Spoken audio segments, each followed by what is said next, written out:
So I talked a lot about how we can use Redux Saga. Let's now use it to get a feeling for how it actually works. With Redux Saga, you create so-called sagas, which are essentially kind of functions which you run upon certain actions and which handle all your side effect logic. And a side effect simply is something like accessing local storage, reaching out to a server, maybe changing the route, or executing a timer like this here. These are all side effects because they don't directly manipulate your Redux store. They might do something which leads to a different state, which in the end is stored in your Redux store, but they don't directly are consumed by the reducer. So for that, I'll create a new subfolder in the store folder and I'll name it sagas. The name is up to you, but this is something you will see quite a lot. Now in sagas, I will create different files for the different types of sagas. And why don't we start with the auth saga here?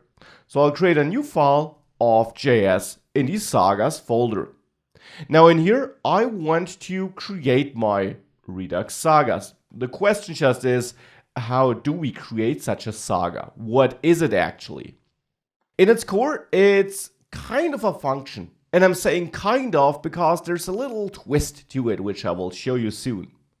So first of all, let's create a function in here. I'll use the function keyword and I'll name it, let's say we want to replace the saga for logging out, where we clear the local storage. So no asynchronous code in there, just some side effect which happens synchronously actually. So I'll name the function here logout. Now on this function I can accept an argument which I will in the end get automatically. I'll of course show you how to wire up such sagas. The argument would be the action. So the action which was dispatched. Because sagas are related to actions, I'll come back to this. Now I said this would not be a function, I said kind of a function. Let's add a star after the function keyword, and this star here is important. It's not part of the function name. It's actually turning this function into a so-called generator. Generators are next generation JavaScript features which are functions which can be executed incrementally.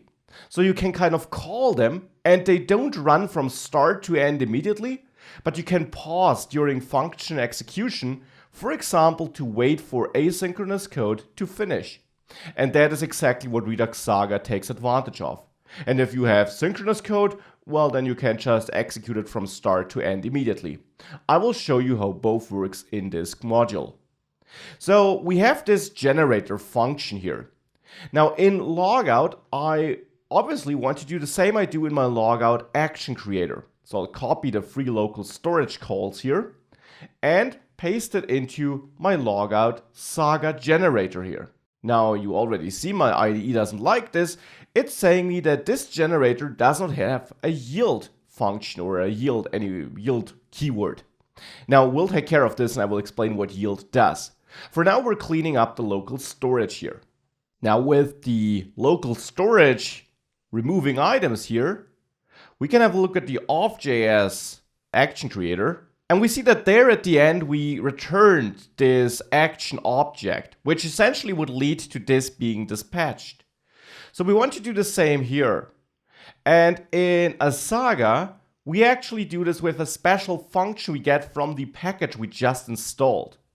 So I'll import something from Redux Saga, and they're actually from the effects sub package.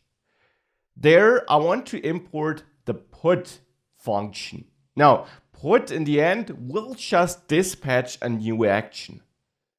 So we execute put here, and now I will simply copy the same action definition I used in the action creator with action types of logout. So there I'll put this action. Of course, for this to work, I also need to import my action types. So I'll import everything as action types from actions like this. So just as we did it in the auth.js file. And there from the action types file. So now we're putting this, and still I got all these errors. because this is no normal function, but a generator. And in a generator, we should prepend each step we execute with the yield keyword. This simply means that this step should be executed and that it will wait for it to finish. So if it were an asynchronous action, it wouldn't continue before the step is done. The same here. So we yield all these steps here, and that now will execute this step, this step, this step, and then finally call put, which in the end behind the scenes will just dispatch this action. Now this is a Redux saga, and it looks like a more complicated way of creating an action creator, right? Well, the idea is of having your separate area in the application where you deal with that. We have our logout generator, and now we only kind of need to hook it up to our store to be able to use it. Now let's see how that works in the next lecture.